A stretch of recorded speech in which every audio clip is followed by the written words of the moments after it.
तो students welcome to our channel Ganesha world. Students आज हम 10th मैथ सीरीज को आगे बढ़ाते हुए प्रश्नावली 1.2 करेंगे कि 1.2 में देखेंगे क्या क्या है।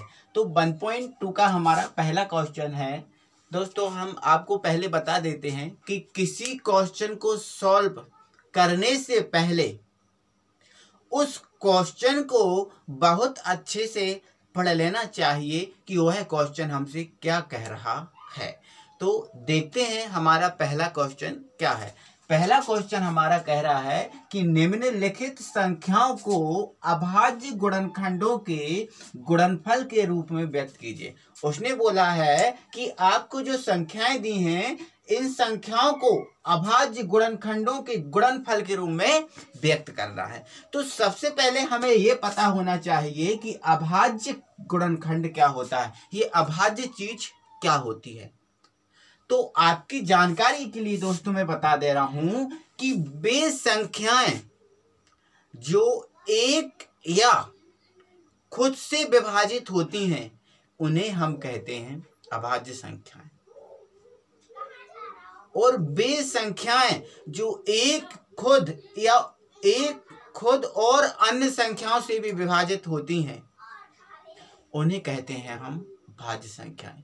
क्या बोला दोस्तों, मैं फिर से बोल रहा हूं एक बार, वे संख्याएं जो एक और खुद से विभाजित होती हैं उन्हें कहते हैं हम अभाज्य संख्याएं, और वे संख्याएं जो एक खुद और अन्य संख्याओं से भी विभाजित होती हैं उन्हें कहते हैं हम भाज्य संख्याएं। तो देखते हैं, जैसे मान के चलो अभाज्य संख्याओं की अगर बात की जाए तो अभाज्य संख्याओं में आती है 2, 3। तो आप खुद देखो ये 2 एक से विभाजित है और खुद से विभाजित है। इसके अलावा यह 2 किसी और से विभाजित होती है? बिल्कुल नहीं होती। तो ये क्या है? अभाज्य। 3 एक से विभाजित होगी, 1 तिया 3, 3 से विभाजित होगी, 3 एकम 3। क्या और किसी संख्या से विभाजित होगी? नहीं। तो ये क्या है? अभाज्य संख्या। इसके बाद 5 भी ऐसा ही है, तो अभाज्य संख्या। इसके बाद 7, 11 भी है, 11, 13। इस प्रकार की जो संख्याएं होती हैं उन्हें हम कहते हैं अभाज्य संख्याएं। तो अगर हम 1 से 100 तक की बात करें तो 1 से 100 तक 25 अभाज्य संख्याएं हैं। तो अगर मैं आपको कुछ और बता दे रहा हूँ, 13 के बाद 17 आ जाएगा, 19 आ जाएगा, 23 आ जाएगा, 29 आ जाएगा। इस प्रकार की जो संख्याएं हैं अभाज्य संख्याएं।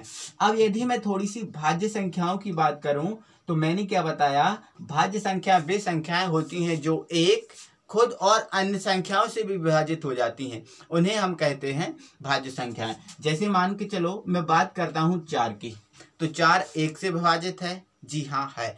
4 से विभाजित है? जी हाँ है। क्या यह और किसी संख्या से विभाजित है? तो भी है ना। तो ये 2 से विभाजित है ना। तो ये खुद और एक के अलावा किसी अन्य संख्या से भी विभाजित है ना। तो ये क्या हुआ? भाज्य संख्या। जैसे अगर मैं 6 की बात करूं तो 6 भाज्य है या अभाज्य?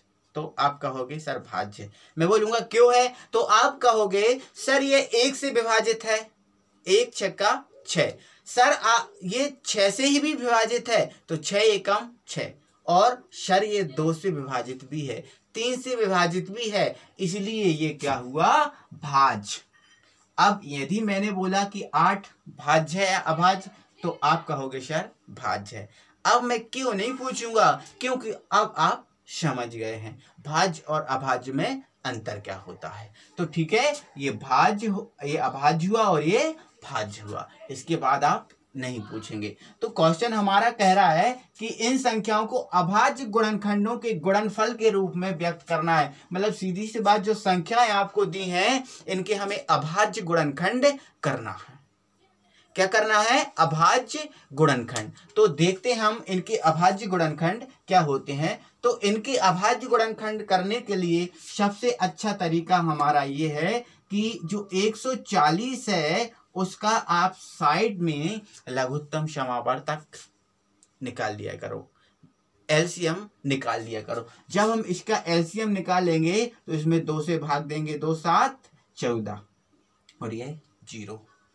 फिर से यदि हम 2 से भाग देंगे तो 2 तिया 6, 1 बचा 10 हो गया, 2 पंजे 10।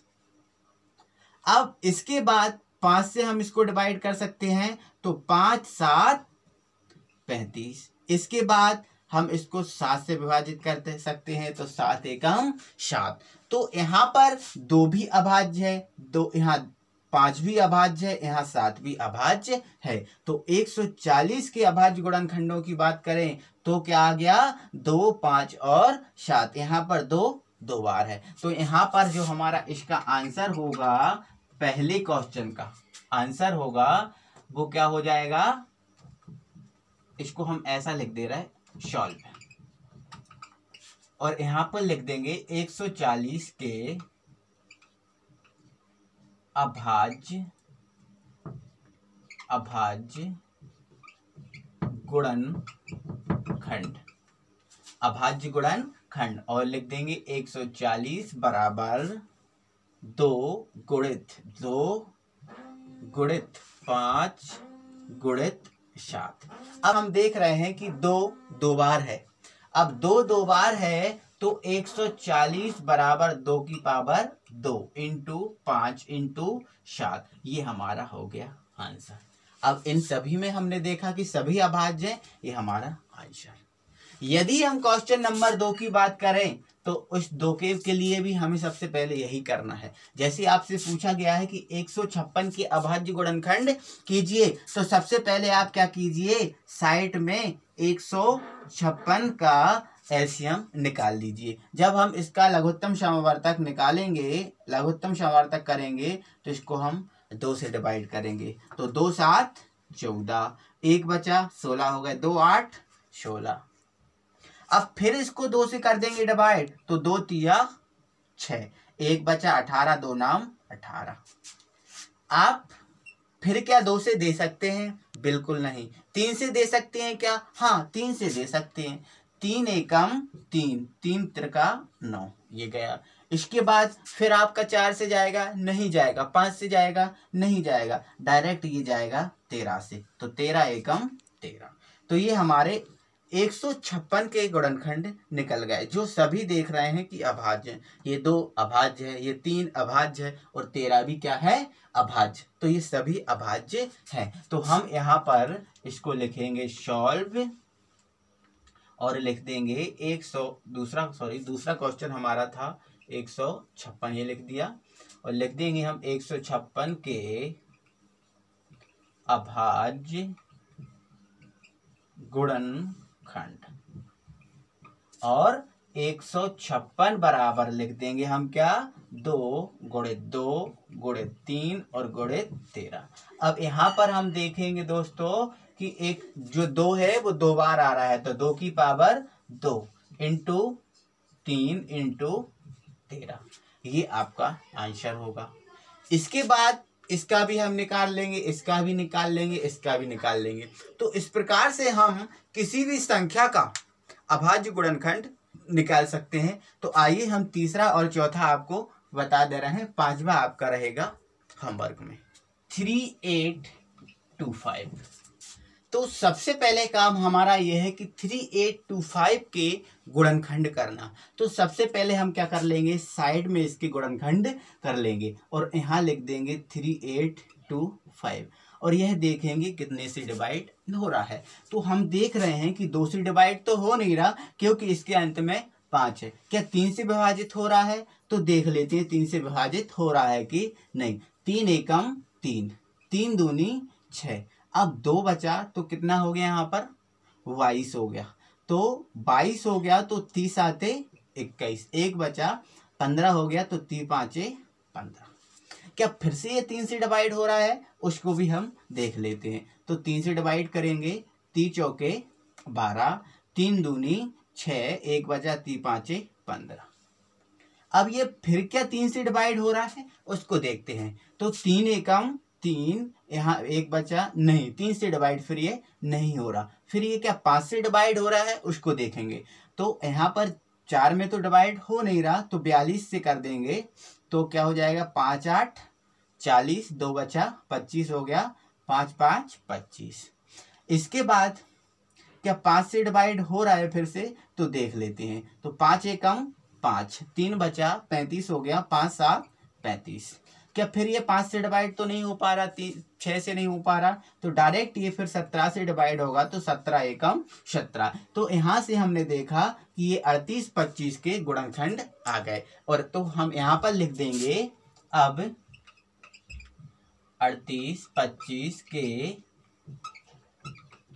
अभाज्य गुणनखंड, और यहाँ पर हम लिख देंगे 38 25 बराबर क्या आया दोस्तों, 3 इंटू 3 इंटू 5 इंटू 5 इंटू 17। हमें पता है कि 17 भी एक अभाज्य संख्या है।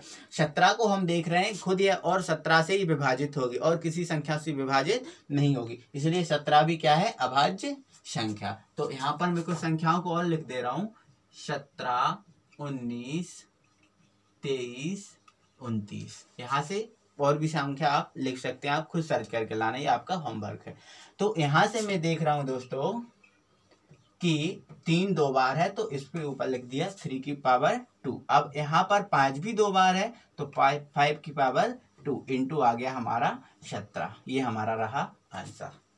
इसके बाद हम अगला क्वेश्चन करते हैं। फोर्थ क्वेश्चन हमारा है 5005। तो इसके लिए सबसे पहले हमें इसके गुणनखंड करना पड़ेंगे, तो गुणनखंड कर लेंगे हम यहाँ से। यहाँ पर कर लेते हैं इसको 5005। तो अभाज्य गुणनखंड करेंगे तो हमें दिख रहा है कि ये 3 से डिवाइड होगा नहीं, शायद करके देख लेते हैं। फिर भी 3 एकम 3, 3 एकम 3, यहाँ पर 2 बचा 20 हो गया, 3 18। अब 18 2 बचा, 3 18, 3 से डिवाइड नहीं होगा, तो ये 5 से हम कर लेते हैं। तो 5 एकम 5, यहाँ 0 यहाँ 0, यहाँ पर 1, 5 एकम 5। फिर क्या इसको हम ये देखेंगे क्या फिर ये 5 से डिवाइड हो पा रहा है, तो बिल्कुल नहीं हो पा रहा। क्यों नहीं हो पा रहा, क्योंकि अब यहाँ पर क्या है, 1 आ गया। तो क्या 6 से डिवाइड हो रहा है, क्या 7 से हो रहा है, 7 को देख लेते हैं।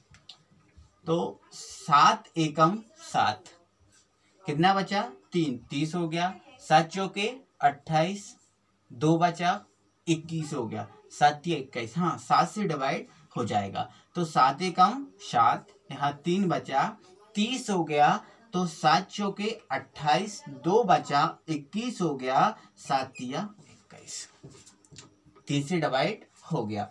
इसके बाद फिर ये क्या 7 से डिवाइड होगा, तो आप करके देख लेना। फिर ये 7 से डिवाइड नहीं होगा, फिर ये 11 से डिवाइड हो जाएगा। तो देख लेते हैं, हम लिख देंगे 11 एकम 11। अब इस 11 एकम 11, 3 बचा तो ये कितना हो गया 33, तो 11 तिया 33। अब ये डायरेक्ट 13 से डिवाइड होगा और लिखेंगे हम 13 एकम 13। तो हमने देखा कि यहाँ पर जो 5005 था, इसके गुणनखंड आए 5 7 11 और 13, और ये सभी अभाज्य गुणनखंड हैं। तो यहाँ पर हम लिख देंगे 5005 के अभाज्य गुणनखंड। यहाँ पर हम लिख देंगे 5005 बराबर 5 इंटू 7 इंटू 11 इंटू 13। ये हमारा रहा आंसर।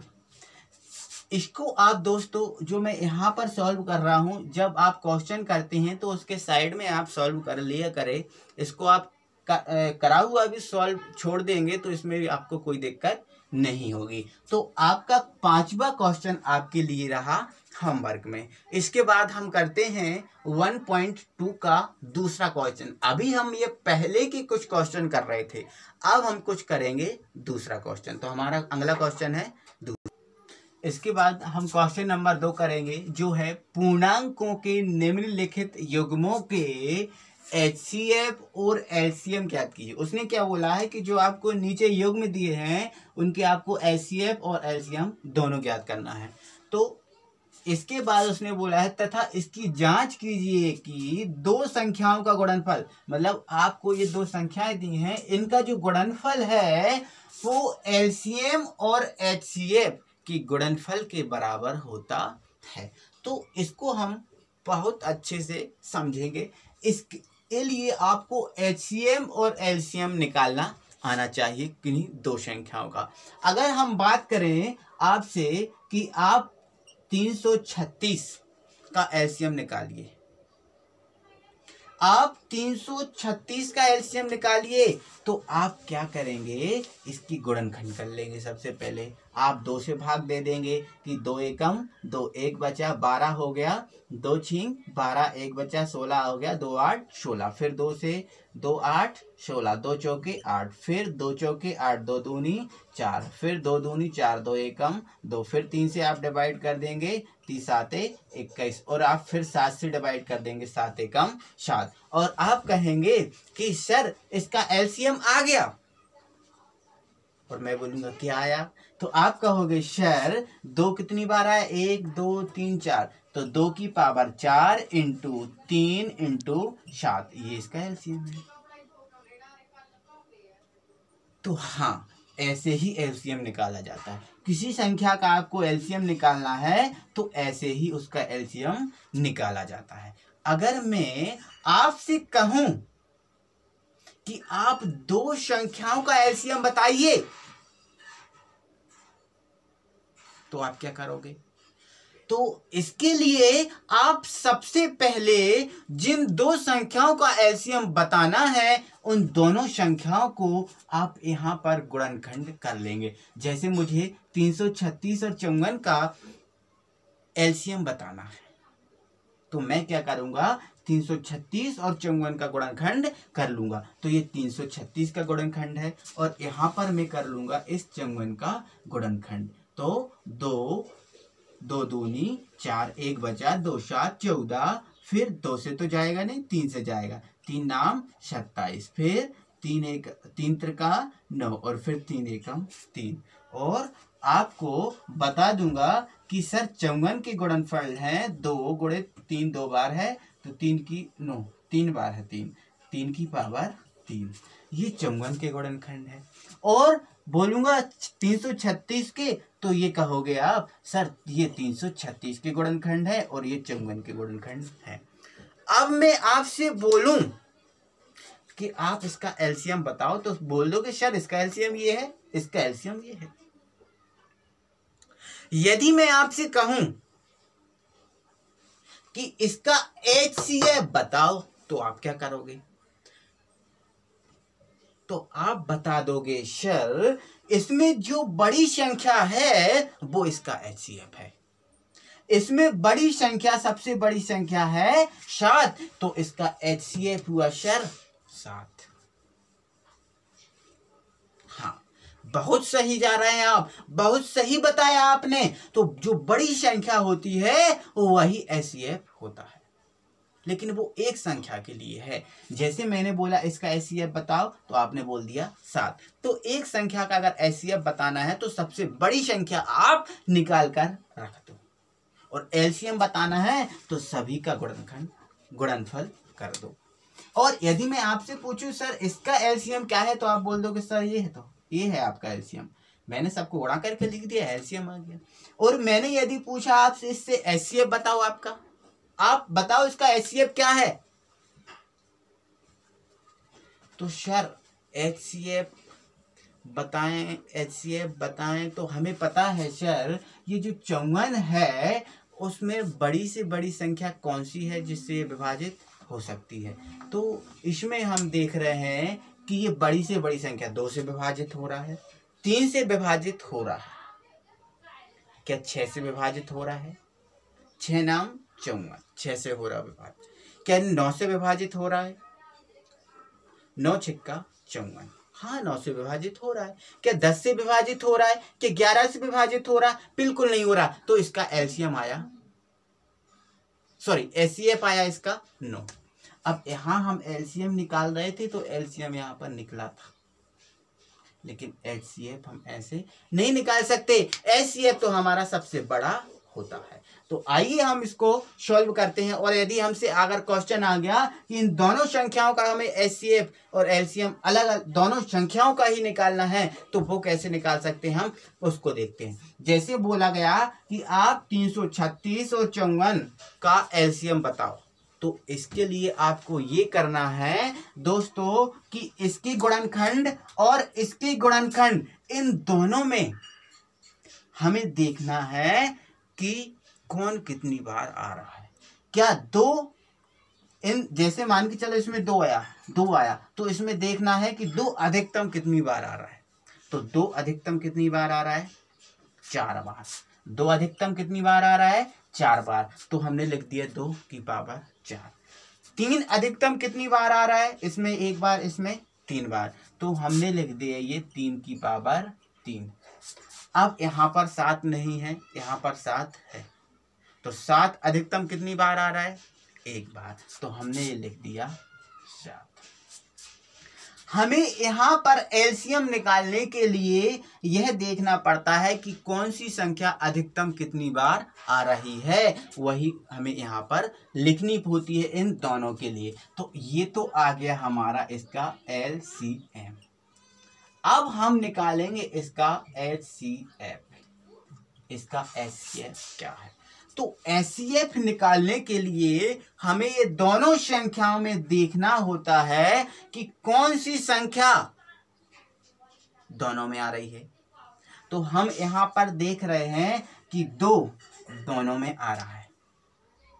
अब एलसीएम निकालने के लिए तो हम देख रहे थे अधिकतम, और जब हम एचसीएफ निकालेंगे, दो संख्याओं की बात कर रहा हूं दोस्तों, दो संख्याओं के लिए बात कर रहा हूं, दो संख्याओं के लिए। तो जब हम एचसीएफ निकालेंगे तो यहां पर हम ये देखेंगे कि दोनों में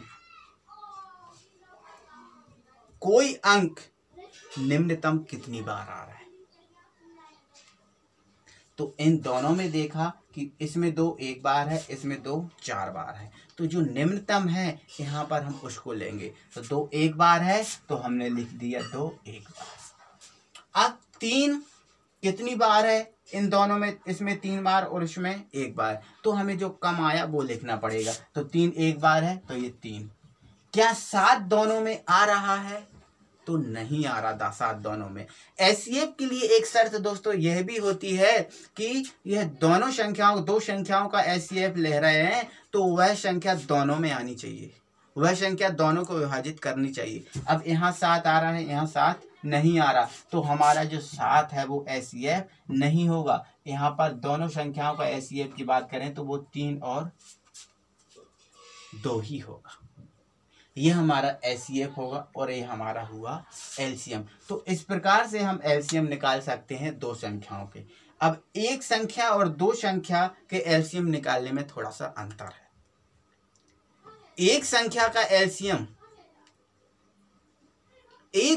का एलसीएम निम्नतम होता है और एक संख्या का एचसीएफ उच्चतम होता है। लेकिन जब दो संख्या के लिए आते हैं तो दो संख्याओं का जो एलसीएम है वो बढ़ जाता है और जो एचसीएफ है वो घट जाता है, जैसा कि मैंने इसमें आपको बताया। ये सिर्फ मैंने आपको अलग से समझाया था।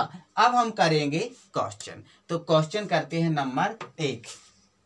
क्वेश्चन है हमारा 26 और 91।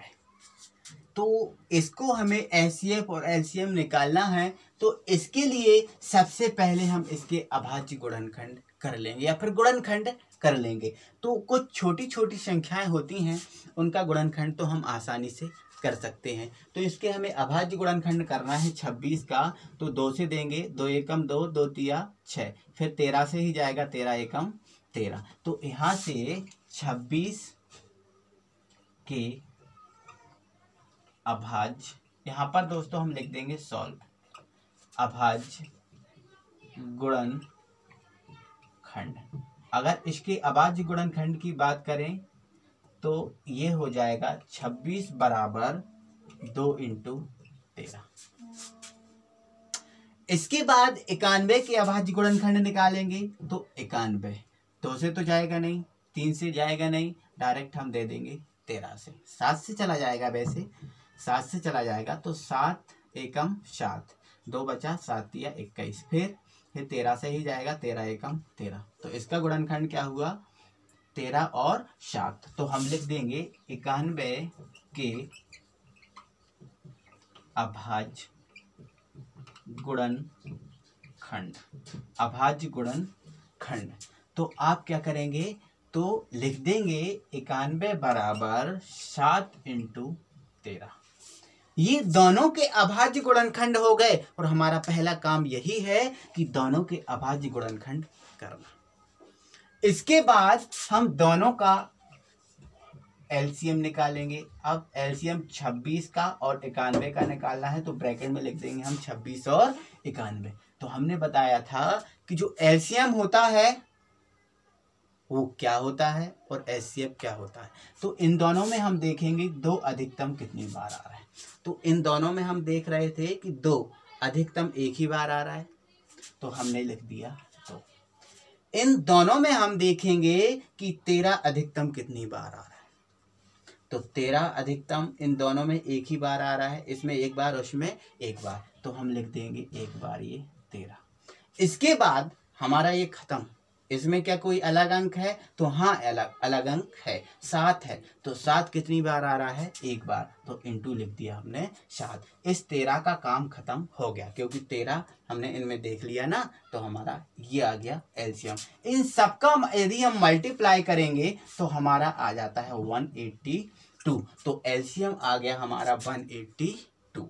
इसके बाद हम निकालेंगे इसका एचसीएफ, तो लिख देंगे 26 91। तो हमने बताया था एचसीएफ निकालने के लिए कोई संख्या दोनों में होना जरूरी है। एलसीएम के लिए कोई संख्या दोनों में होना जरूरी नहीं है, उसमें सिर्फ यही देखा जाता है कौन सी संख्या कितनी बार आ रही है। लेकिन एचसीएफ में कोई संख्या का दोनों में होना जरूरी होता है। तो क्या इसमें जो 2 है क्या दोनों में है, नहीं, 2 इसमें है इसमें नहीं, तो 2 हमारा एचसीएफ नहीं हो सकता। क्या 13 दोनों में है, जी हाँ, 13 इसमें भी है और 13 इसमें भी है। तो 13 कम से कम कितनी बार है, तो कम से कम 1, और अधिक से अधिक भी 1, तो कम से कम 1 ही बार है, तो हमारा एचसीएफ आ गया 13। क्या 7 दोनों में है, नहीं, 7 दोनों में नहीं है, तो हमारा ये हुआ एचसीएफ, ये हुआ हमारा एलसीएम। इसके बाद उसने बोला है इसकी जांच कीजिए कि 2 संख्याओं का जो गुणनफल होता है वो एलसीएम और एचसीएफ के गुणनफल के बराबर होता है। तो आप क्या लिख दोगे यहां पर, जांच। जांच, अब जांच क्या है आपकी, जांच ये है आपकी कि 2 संख्याओं का गुणनफल बराबर एलसीएम गुणित एचसीएफ। अब 2 संख्याओं का गुणनफल मतलब जो आपके पास संख्या है उनका गुणनफल। तो यहाँ पर हमारे पास संख्या है 26 और 91 बराबर एलसीएम। एलसीएम हमें पता है कितना है, 182, और एचसीएफ हमें पता है कितना है, 13, तो ये इंटू 13। इन दोनों का हम गुणनफल करेंगे। तो हम इन दोनों का गुणनफल करेंगे तो हमारा आएगा 2366। आप दोस्तों करके देख लेना, 2366, और इसका गुणनफल भी करेंगे तो आएगा 2366। अगर ये दोनों आपस में बराबर आते हैं तो हमारा ये क्वेश्चन है वो सही है, नहीं तो आपका ये क्वेश्चन गलत है।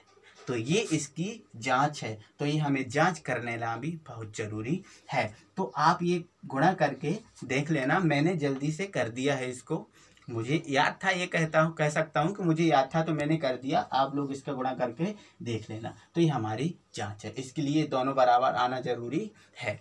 इसके बाद आपको ये दूसरा क्वेश्चन होमवर्क में है और तीसरा क्वेश्चन मैंने आपको बता ही दिया था। यदि आपको ये दूसरा क्वेश्चन और तीसरा क्वेश्चन और ये पहला ही क्वेश्चन अगर समझ में नहीं आया है तो कमेंट बॉक्स में कमेंट कर कर आप जरूर बताइए कि सर ये समझ में नहीं आया है, मैं इसको फिर से समझा दूंगा किसी और तरीके के साथ। तो आज की वीडियो में दोस्तों इतना ही है। अगली वीडियो के साथ फिर मिलते हैं। और दोस्तों हाँ, अगर चैनल को सब्सक्राइब नहीं किया है तो सब्सक्राइब जरूर कर लीजिए और उसके पास में जो बेल का आइकॉन रहता है उसको जरूर दबा दीजिए, नहीं तो आपके पास नोटिफिकेशन नहीं आएगा। तो सब्सक्राइब करना दोस्तों बिल्कुल ना भूलें। आज के लिए बस इतना ही। Thank you very much.